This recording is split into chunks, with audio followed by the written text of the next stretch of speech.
I'd like to call the Hammond Redevelopment Commission meeting to order on this Tuesday, September 17th, 2024. It is now 4:30. The meeting will begin. Can you please stand for the Pledge of Allegiance and a moment of silence after? I pledge allegiance to the flag of the United States of America, to the republic for which it stands, one nation, under God, indivisible, with liberty and justice for all.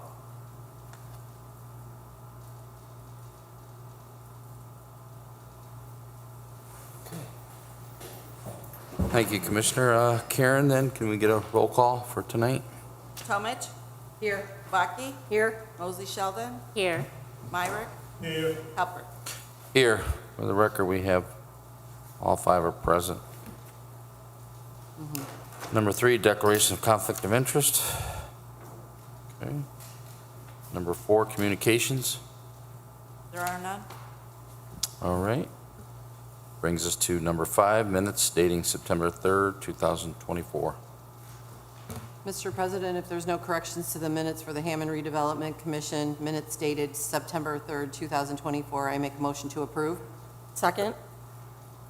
Okay, motion's been made by Commissioner Tomich, second by Commissioner Kabaki. Like she said, if there's no further questions or discussion or corrections or additions, the minutes, then roll call. Tomich? Yes. Kabaki? Yes. Mosley Sheldon? Yes. Myrick? Yes. Halpert?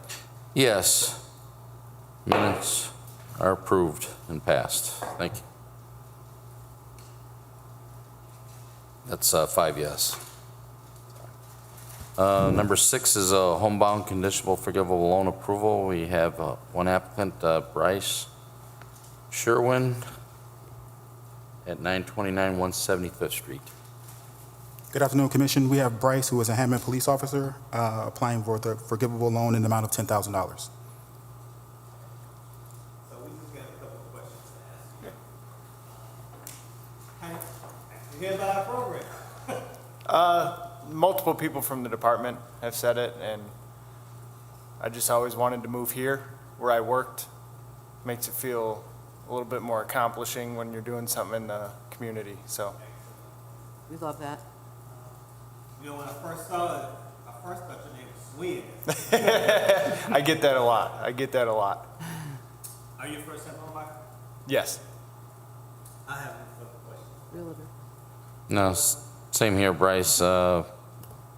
Welcome. You know, thank you for serving our police department, and it's an asset to have you live here I in appreciate town. that. Thank you. That means a lot. I'm sure it does to the administration, Thank you. especially our mayor, Tom McDermott. He's a big advocate of that. Thank you. All right. Mr. President, if there's no further questions or discussion, I'd like to make a motion for the approval of the homebound conditional loan. I will second that. Sorry. Sorry. For 929 Sorry about that. Second.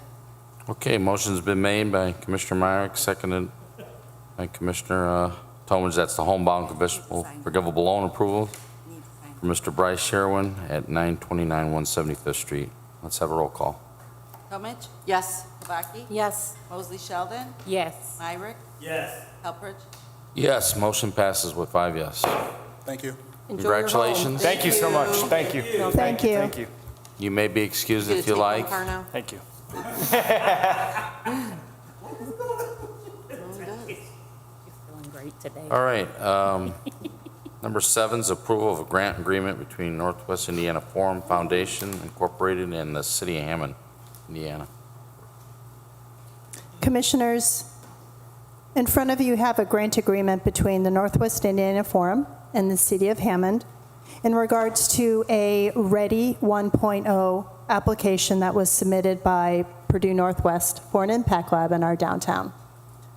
This impact lab will be developed on the northeast corner of the former Franciscan site in our downtown. And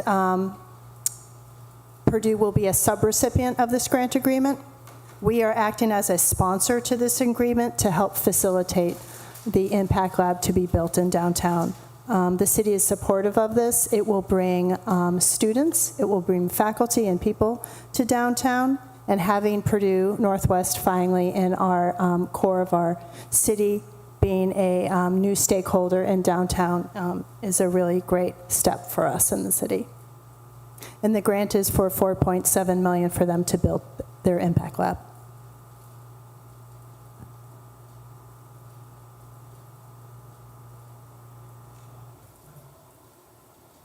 Let me know if you have any questions. Is it an extension of the campus, or it'll be a specifically impact lab? Extension to their campus, I believe it would be. It would be a Purdue Northwest-owned building. They will subdivide the building out from the parcel owned by the Franciscans right now. Mr. President, if there's no further questions, I'd like to make a motion for the approval of the grant agreement between Northwest Indiana Forum Foundation Incorporated and the City of Hammond. Okay, motion's been made by Commissioner Tolman, second by Commissioner Myrick. Let's get a roll call then, please. Tomich? Yes. Kubaki? Yes. Mosley Sheldon? Yes. Myrick? Yes. Hubbard? Yes, motion passes 5 yes.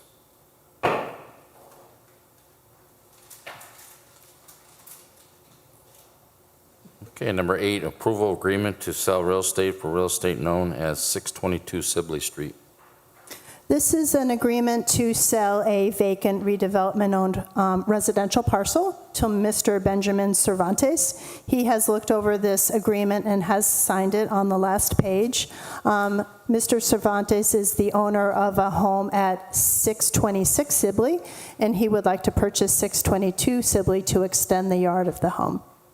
The purchase price will be $3,000, and he's already submitted an earnest money check for $100. Okay, thank you.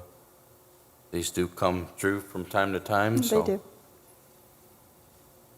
Mr. President, I'd like to make a motion for the approval of agreement to sell real estate for real estate known as 622 Sibley Street. I'll second. Okay, motion's been made by Commissioner Myrick, second by Commissioner Kubaki. Let's have a roll call then. Tomich? Yes. Kubaki? Yes. Mosley Sheldon? Yes. Myrick? Yes. Hubbard? Yes, motion passes 5 yes. Number 9, approval of condemnation settlement and release agreement for real estate located at 6810 Kennedy Avenue.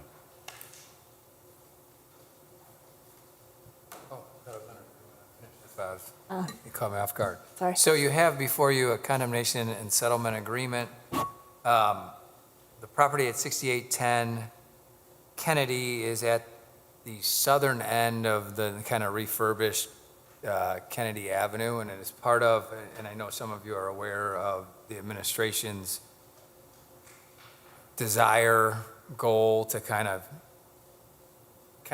give a footprint to Kennedy Avenue that is fitting of that whole area, and this is on the southern side of that. This property was purchased through a sheriff sale process by the owner that's listed. It's a lot that's kind of right there in the middle of the block, and it's kind of central to, you know, the administration sat down and looked at different parcels that were, I guess the term right now is in need of redevelopment. This was one of them that was identified as a parcel that was in need of redevelopment, and we were able to negotiate we did file the suit, but we were able to negotiate the purchase price that everyone could live with, and this is kind of, once this is signed by the Redevelopment Commission, we'll set a closing and you'll own it. And the idea is, as part of that entire corridor, right, to redevelop it into a kind of commercial, residential-friendly development. And it's not going to be the last one of these you're going to see. I believe that's right before the Kennedy Pancake House. That's right. Right before the Kennedy Pancake House, so. It's on the west side of the street, That would be the even side. north of the Pancake House. Yeah. Yep. There's a residential building, and then there's a long grassy area. So my question is, if we've negotiated a settlement, why do we need to give them the property? Well, so the process, right, as I know, and I don't want to, if I'm saying something you already know, like, stop me. The process is, right, we get appraisals, we average the two appraisals, and then we send what's called a uniform offer out, which is the average of the two appraisals, right? And in this instance, the average of the two appraisals, off the top of my head, they were a little bit, I think one was a little bit more than this amount that's on here, but one was less. So the average brought it way underneath this number. When this individual bought the property, so he rejected the uniform offer. They have 30 days. If they don't respond, it's deemed rejected. This individual actually contacted me and said, hey, I bought it for X. I've also started the refurbishment process. So what I want is your higher appraisal plus X that I've put into it, right? Because I don't want to be out money, right? And he wanted to turn a profit. And so without getting into the details of all of it, my response was, prove to me what you've put into it, right? Give me the receipts of what you've put into it, and then let's talk once you get me that. Because most of the time, you put people to that sort of proof scheme, and they go, oh, yeah, screw it, I'm not going to, whatever. But in this instance, he actually, a couple days later, to my surprise, on my email was this PDF that was all these expenses, and I went through them all, and they were within the realm of reasonable, right? Like, I don't remember looking at them going, oh man, that's not right. All of them were, I could see it. So then we sat down with the administration and said, all right, we've already filed the lawsuit because he rejected the offer, right? And that's what starts the process. The key is, if you're going to resolve these, you resolve them before the first hearing where they appoint the court-appointed appraisers. Because if they appoint those court-appointed appraisers, A, you run the risk of the number going higher, but you are automatically in for between $4 and $10 grand for those 3 court-appointed appraisers because the city has to pay them. So I don't remember the specifics here, but when you did the math and you added up what my fees would be, what you added up, what we would spend on the court-appointed appraisers with no guarantee what their result was going to be, right? And then he actually proved what he had into it. It was kind of a no-brainer to say, okay, let's negotiate something with him that's within the realm. And quite frankly, once he fell under 150, we knew it's economically in our best interest to enter into this deal. Now I understand. First it wasn't. Okay. But yeah, we actually, you can see in paragraph C, we filed this law, because he had rejected it. I didn't think we were going to get anywhere with him. Advised staff, they said, all right, go ahead, file the lawsuit. We filed the lawsuit. Then he called me and said, well, I've got these estimates. Can I send them to you? And I said, absolutely, send me what you have and let me look at them. And then once we did, then the discussion started. So that's why it's a settlement, and that case that's listed in C will be dismissed as part of the settlement.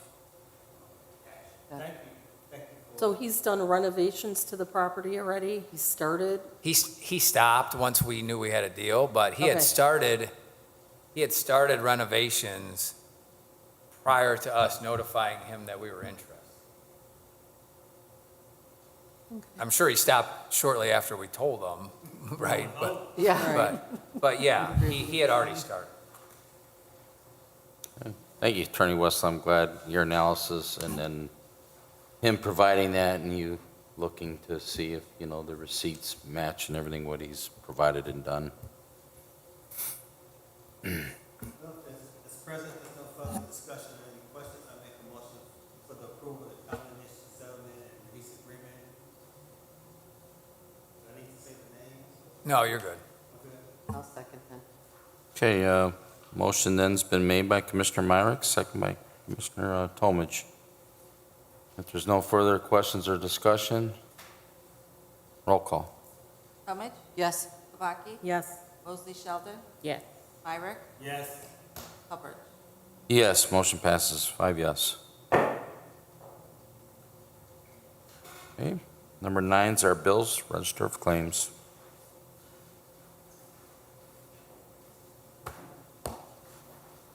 Should be dated August 26, 2024 through September 11, 2024. Mr. President, if there's no question on the Register of Claims, I make motion to approve the Register of Claims for the Redevelopment Commission for August 26, 2024 through September 11, 2024. Claims beginning with R65891 through R65987 inclusive. Second. Okay, motion's been made by Commissioner Talmadge, second by Commissioner Myrick. That's claims dating August 26, 2024 through September 11, 2024, claim R65891 through claim R65987 inclusive. Is there any questions or concerns on these claims for staff?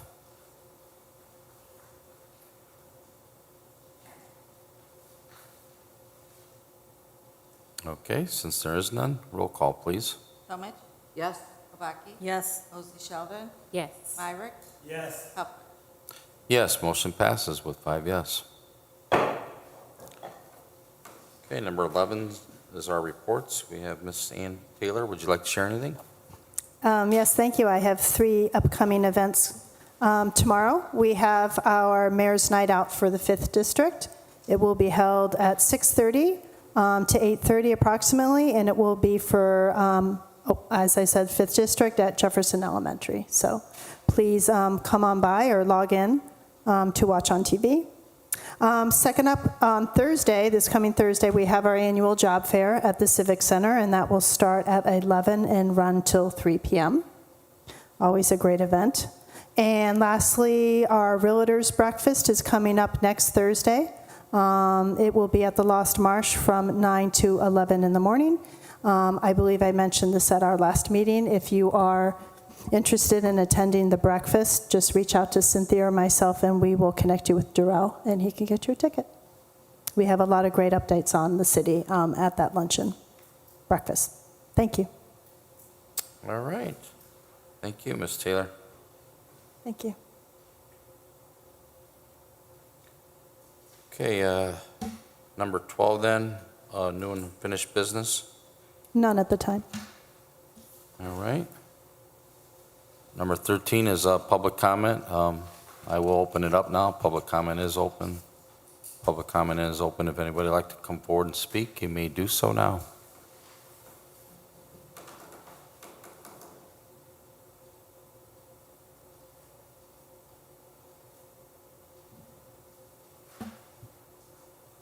Okay, then public comment is closed. Public comment is closed. Public comment is closed. Before we adjourn, I just want to acknowledge our Chief of Staff, Mr. Scott Miller. Thank you for coming out tonight. Thank you. And then also, I guess it is IT Professionals Day, so I do want to acknowledge Ms. Tiffany Shelton here, or whoever is IT. I guess we got Chris Campbell and whoever is out there in IT. Right We appreciate after me, you Jake Jacobs, thank you for your service. keeping us all linked in, I guess. Thank you. And then number 14. Mr. President. Second. Okay, we have a motion and a second. Can you all signify by aye? Aye. Ayes have it. Meeting is adjourned.